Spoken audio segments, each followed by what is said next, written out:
Good afternoon, dear tutor and classmate. My name is William Bender. I am going to talk a little bit about when I was a student. Um,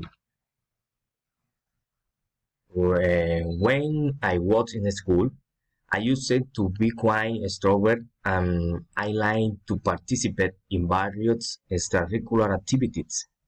I used to talk to my classmates and I used to use informal language we engage but always respectful with my friends and my teacher.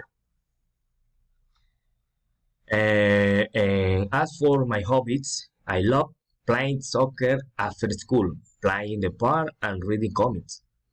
I hope you like it and that is the combination of who I was. Thank you very much. Happy day.